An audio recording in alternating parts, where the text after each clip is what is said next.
ఇవి పోలవరం నియోజకవర్గ కుక్కునూరు దగ్గర,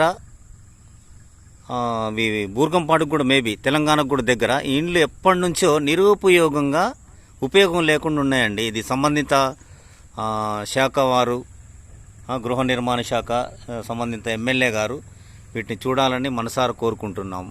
చూడండి, చాలా ఇళ్ళు అండి ఇవి. చాలా చాలా అంటే చాలా ఇవన్నీ కట్టించిన ఇళ్ళు ఇవి. దీంట్లో ఎవ్వరు ఉండట్లే. దీంట్లో తాజుపాములు కూడా ఫుల్గా ఉన్నాయి అనుకుంటా. వీటన్నిటిని కూడా శుభ్రం చేసి ఎవరి ఇల్లు వాళ్ళకి అలాట్ చేస్తారని మనసారా కోరుకుంటున్నానండి. ఈ సంబంధించి చిర్రి బాలరాజు గారు, తర్వాత ఎంపీ గారు ఆలోచించి దయచేసి రిక్వెస్ట్ అండి, మా KH9 న్యూస్ని సబ్స్క్రైబ్ చేయండి, లైక్ చేయండి, షేర్ చేయండి. ఈ ఇంటిని, ఈ ఇల్లు మొత్తం పేదవాళ్ళకి అందేటట్టుగా చూడమండి. మళ్ళోసారి బాలరాజు గారిని వేడుకుంటున్నాం.